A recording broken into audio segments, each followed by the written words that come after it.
Howdy, man. Muito boa tarde, boa noite, bom dia. Esses podcasts, esses programas, eles passam em todos os horários, né? O Arte Agenda Entrevista do Correio do Povo, um programa que teve muito sucesso na pandemia, porque na pandemia a gente só podia falar dessa forma que a gente está, mas hoje estamos com duas pessoas que para mim, se não tivessem existido, a música brasileira não seria a mesma coisa, assim como Caetano e Gil, assim como Roberto Erasmo, são duplas que o Brasil precisa conhecer cada vez mais. E antes de apresentá-lo, só vou dar um oi para o meu colega Carlos Correia, também que está presente, depois ele vai fazer pergunta, que é editor do podcast do C-Pop aqui, e quero apresentar, então, o Ivanilton de Souza Lima, o Michael Sullivan. Seja bem-vindo ao Correio do Povo de Porto Alegre, Michael. Boa tarde, pessoal. Bom dia, boa tarde, boa noite. Podcasts são o tempo todo, né? O que a pandemia deixou de bom foi primeiro a vacina, né? E depois o podcast.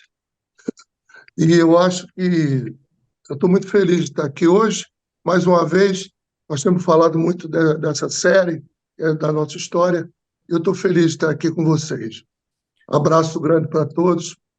Tamo junto. Tamo junto. E Paulinho Massadas, é interessante que esse ano de 1950, apesar de nós termos perdido uma Copa do Mundo, né, para o Uruguai no Maracanã, nós ganhamos fizemos 2 gols de placa, né, com o nascimento de 2 caras, o Ivanilton ali, o Michael, e também o Paulo Massadas. Paulo, seja bem-vindo. Tu sabe que aqui é uma honra e a gente é jornalista experiente, mas a gente fica nervoso de falar com vocês porque é o nervosismo do bem, assim, é uma coisa que a gente tem tanta coisa para perguntar. Seja bem-vindo, Paulinho. Olha, em relação a 1950, se tivesse os clubes Massadas, o Brasil teria ganho. É verdade. Coisa boa. Então, bom, o Paulinho já entrou como se diz, de sola, no bom sentido. Gente, a gente tem que falar do documentário Retratos e Canções, mas a gente tem que falar dessa gênese de vocês dois, de qual foi a fagulha que ligou. Vocês contaram já no documentário a história de que, né, o Paulo foi tocar junto no lugar onde estava o Sullivan, enfim, a história a gente sabe, mas a gente quer saber a fagulha, aquele momento que deu o estalo, assim. Eu vou começar pelo Michael, assim, eu queria que tu falasse, e depois o Paulinho, e depois o Carlos também tem uma pergunta muito legal também. É que falha um pouco, você falou da fagulha, o quê? Da fagulha, o que ligou, a liga que deu, porque vocês já se conheciam, faziam coisas juntas, mas não era aquela mesma coisa, né? Daí quando a fagulha, quando deu aquela faísca, que tudo começou a acontecer.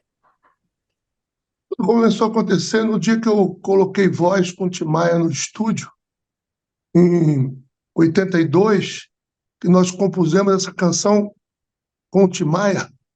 Foi a primeira que nós compusemos, que foi o Frente a Frente, uma música que a gente estava tentando mostrar para ele, e fomos começando a compor, e eu fazendo shows e coisa e tudo, e a gente junto na banda, que o Paulo veio trabalhar na nossa banda, lá na minha banda, e a gente ficou amigo, e começamos a compor 79 para 80, e aí a primeira canção foi essa que pensamos no Tim.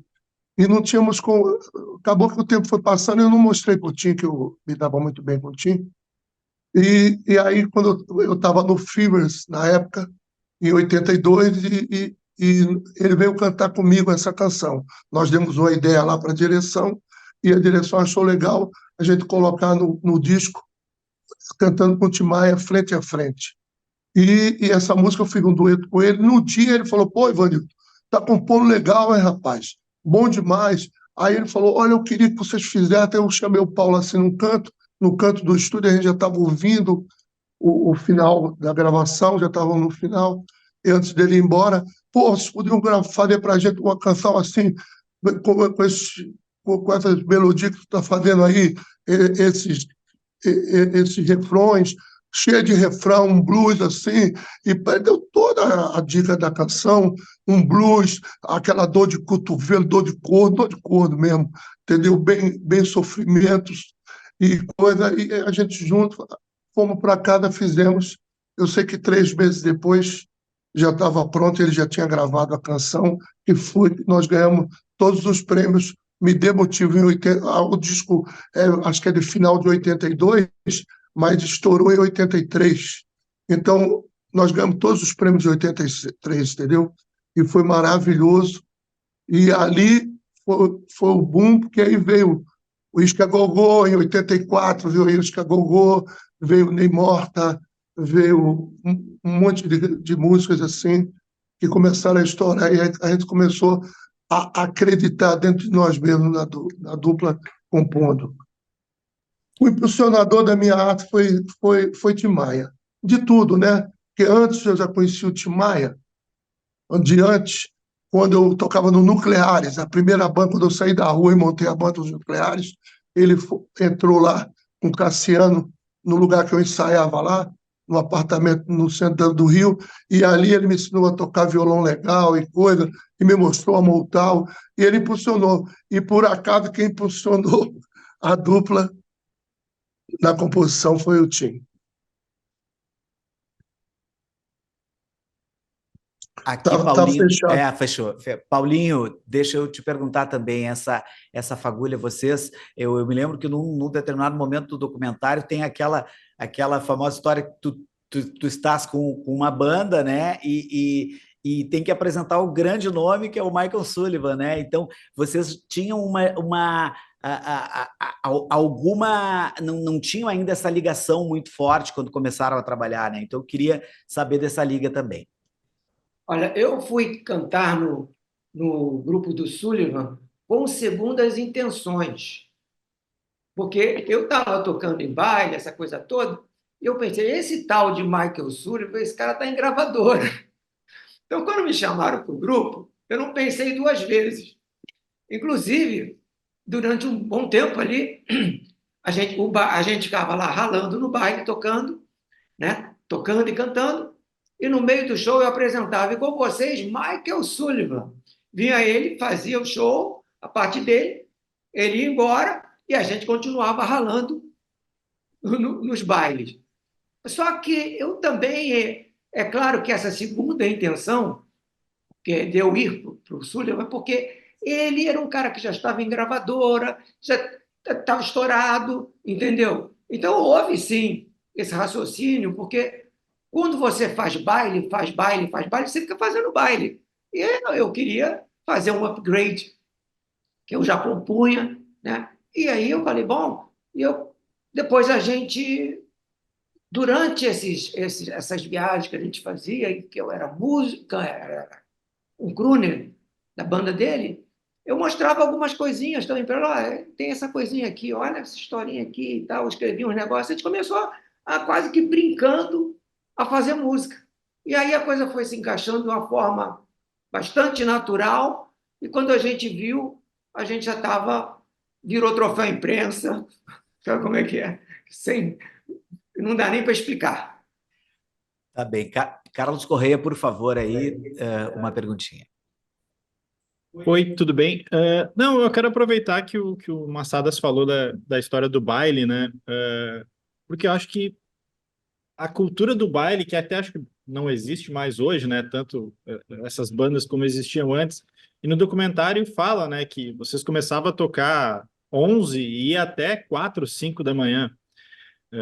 Ou seja, precisa muito repertório, né? E vocês tocavam de tudo.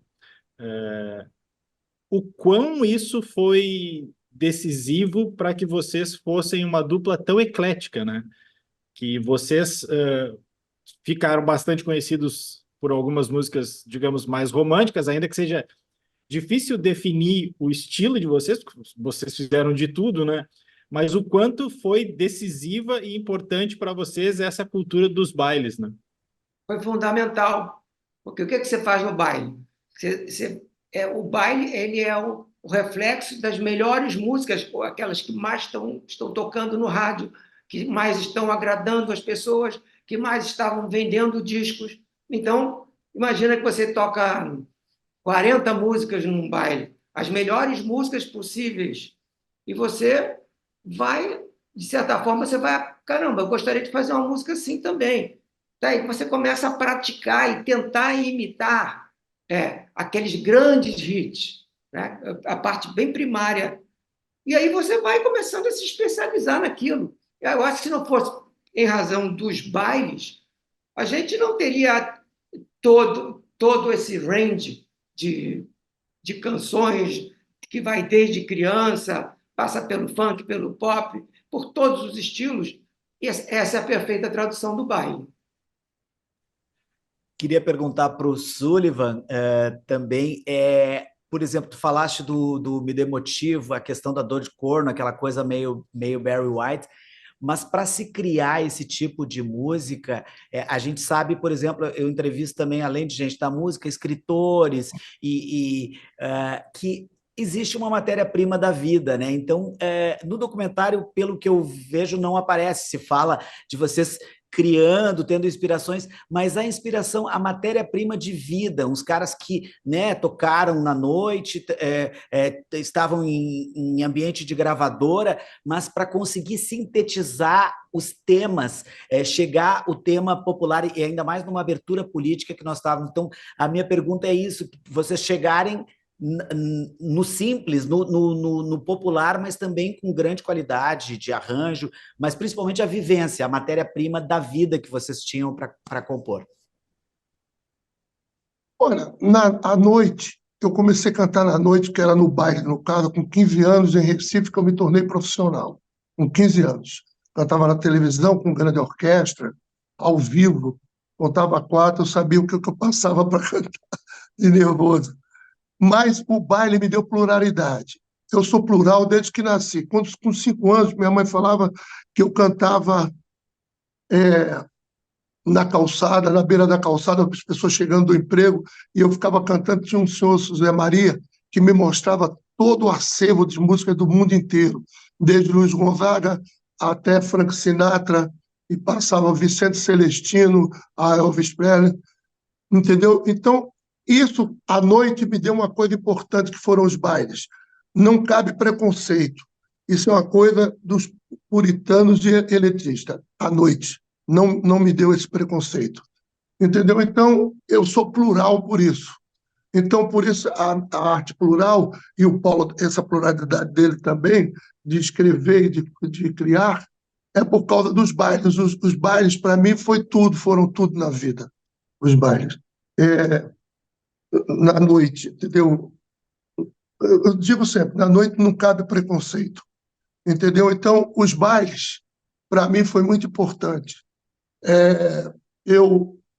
A gente ouvia isso que deu, como o Sullivan Massada foi plural, essa pluralidade vem dos bailes. Você, como eu falei, eu ouvia Luiz Gonzaga no interior do Pernambuco, entendeu? E eu ouvia Frank Sinatra, eu ouvia Caymmi e no interior naquela época, e ouvia Elvis Presley, e ouvia Vicente Celestino, Nelson Gonçalves, entendeu? E ouvia o rock do pessoal do novo rock brasileiro, que era Celi Campelo, Tony Campelo, e tudo isso. Então, e misturado com o rock americano que vinha de fora. Então, essa pluralidade marcou porque nós nascemos no mesmo ano. Em 50, nós ouvimos de tudo e cantamos de tudo. Nós ouvimos de tudo, desde Luiz Gonzaga eu ouvi até o Pink Floyd, cantamos no baile, e ouvimos de tudo. Então, deu essa pluralidade. Tudo que a gente... Eu, quando falava por a gente ser do mesmo ano, então, quando eu falava, eu lembro dessa música no baile, eu estou pensando em fazer uma coisa assim, pô, que eu sempre fazia melodia, que eu faço a melodia, e, pô, aí o Paulo já sabia o que eu estava falando. Quando o Paulo falava alguma coisa, eu vou fazer uma letra assim, do meio Lupicínio, uma coisa para tu botar uma melodia, eu já sabia, porque eu era fã do Lupicínio, entendeu? Então saiu Nem Morte, Estranha Loucura, Deslize, se você olhar, é o Lupicínio Rock and Roll, entendeu? A música está acima de estilo, a música é livre. Para mim é uma liberdade total, entendeu? Percebi isso logo no início, que essa liberdade eu tinha, porque isso foram os bailes e a noite que me deram. Vocês falaram em não ter preconceito na noite, né? E eu quero, de novo, aproveitar um gancho para falar de algo que bom, eu era criança na época, mas eu imagino que era visto como uma coisa menor, que era música infantil, né? E eu era uma das pessoas que acordava às 8 da manhã todos os dias para ver a Xuxa, né? Para além da Xuxa, que se fala muito que vocês fizeram muitas músicas para a Xuxa e de fato fizeram, mas vocês fizeram também para outros grupos infantis. E vocês levaram aquele gênero para um outro patamar, né? A partir dali, ele passou a ter um outro respeito. Em paralelo ali também, o Djavan gravou com o Balão Mágico, sabe? Outros nomes passaram a encarar a música infantil não como algo menor. Então, eu queria saber duas coisas. Se foi difícil isso aí, que se vocês tinham receio é um gênero menor e tal, e queria que vocês falassem um pouco mais, porque eu lembro que até no outro documentário do Barcinski, do Pop Nacional, vocês falavam mais do processo de gravação da Xuxa, né? A Xuxa era um fenômeno, mas ela era humilde o suficiente para saber que ela não era um as da voz, né? E acho que era o Paulo que segurava no braço dela, né, para marcar o tempo, né? Queria que vocês falassem então um pouco sobre o gênero infantil, como foi importante para vocês também. Olha, por coincidência, eu nasci no Dia das Crianças. E a minha primeira música que eu tive gravada em 1974 se chamava Um Mago de Pornós e era uma música feita para criança e foi ao ar no Fantástico do ano de 1974. Quer dizer, já era um pré-sinal dessa minha afinidade com esse mundo infantil, entendeu? Então, veja bem, as coisas foram acontecendo para Sullivan e Massadas de forma que tudo que vinha era completamente novo, mas a gente, de alguma forma, a gente estava preparado para aquilo. A gente se colocou, acho que o grande mérito do Sullivan e Massadas é se colocar à disposição de. Ou seja, a gente se posicionou e falou: o que vier, a gente vai encarar. E, claro, isso a nível subconsciente. Tá? Então, e tinha um negócio, nem eu nem ele, por maior que fosse o desafio, a gente não sentia essas coisas de receio, medo. Não, a gente sentia uma vontade danada de destrinchar a coisa, entendeu? E fazer com uma satisfação. Toda vez que a gente criava a música, era uma coisa muito feliz. Não era um parto, sabe, difícil. Vinha com muita naturalidade, em razão dessa coisa de baile do nosso passado, entendeu? Então a gente já estava muito íntimo com essa coisa de compor, mesmo sendo ainda primários no início. Mas você vê, mal a gente começou a compor, e já dá de cara com o Me Dê Motivo. O nosso engatinhar foi muito rápido, porque a gente já tinha um passado muito ligado à música. O meu pai era dono de loja de disco e ele todo mês trazia uma cacetada de discos para casa e eu ficava escutando aquilo. E era uma criança. Meu pai gostava de seresta, juntava um monte de amigo lá, bebum, e começava a cantar aquelas serestas, e eu ficava vendo aquilo. Então, já tinha o destino, já tinha praticamente, e foi me preparando para esse universo da música e para esse universo infantil também. Eu quero... Desculpa, Sullivan.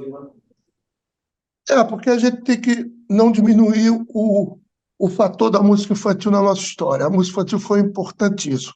Para mim, então, e para o Paulo também, que ele teve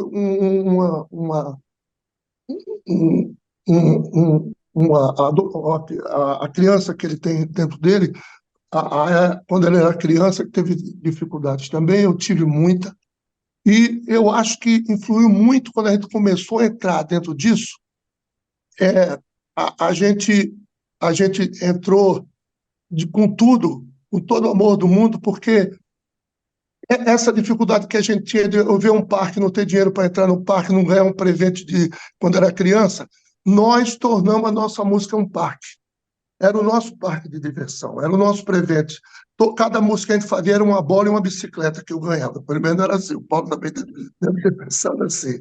Então, a gente não diminui a música infantil, porque a música infantil era dar continuidade à voz dessas crianças da sociedade, que era o futuro, entendeu? Eu sonhei em compor para essa voz. Quando a gente sentou um dia e falou que nós gostávamos muito do Balão, mas o Balão fazia música, o Balão Mágico, fazia música, versões. Quando acabou o Balão, a gente teve ideia até com o nome do grupo Trem da Alegria, mas aí no primeiro disco,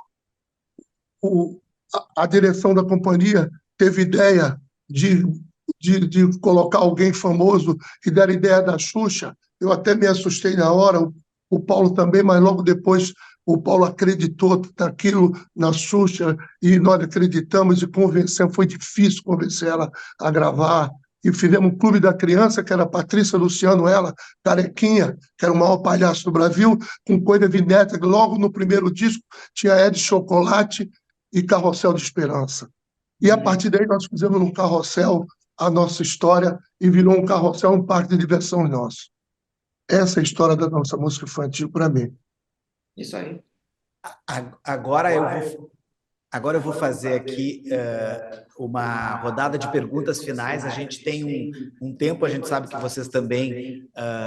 eu vou só pedir um mútuo ali para... tá bem, agora sim. Eu quero perguntar para vocês duas coisas também.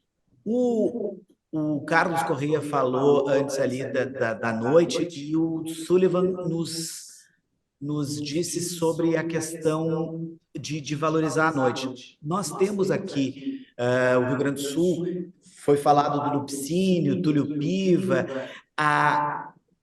uma noite que foi propositiva, que foi meio que exportada para o mundo, depois por Elis, depois por grandes nomes. Então, eu queria perguntar sobre a história da música, onde vocês conseguem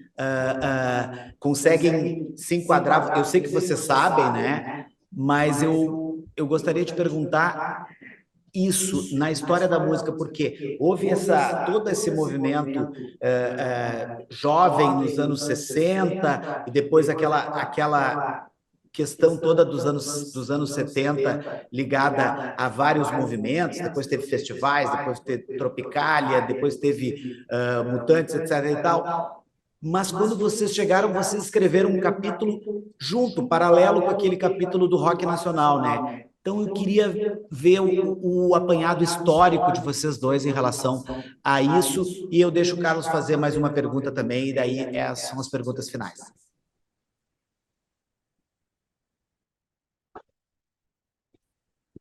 Carlos, está fechado. Fechei. Não, a minha pergunta é bem rápida. Qual música vocês gostariam de terem feito? Uau! Uau.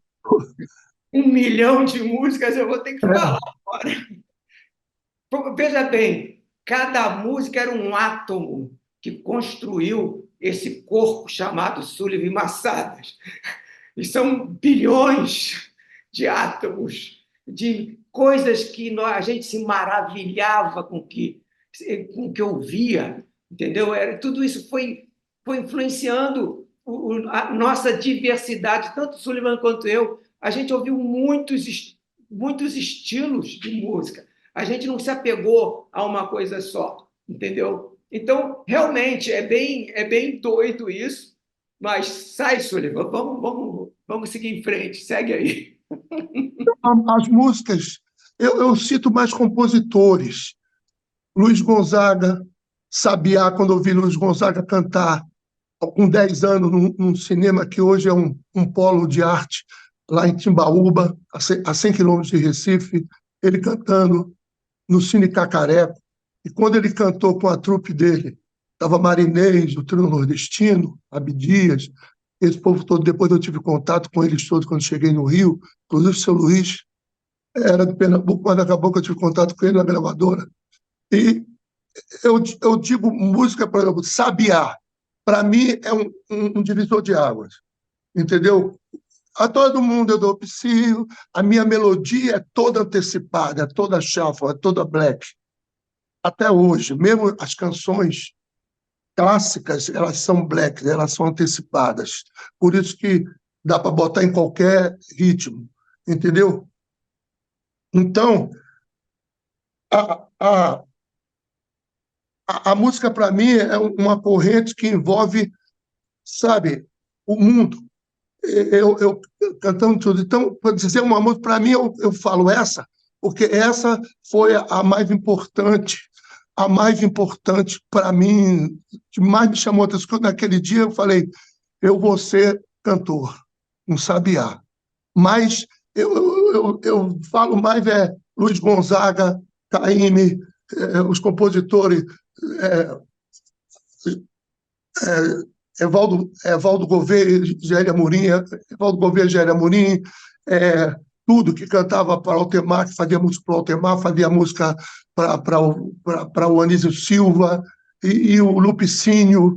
Lupicínio, então eu gravei Lupicínio no disco mais importante que eu fiz na minha vida, eu gravei o Nunca. Para mim, tudo que o Lupicínio fazia, para mim, era uma obra-prima.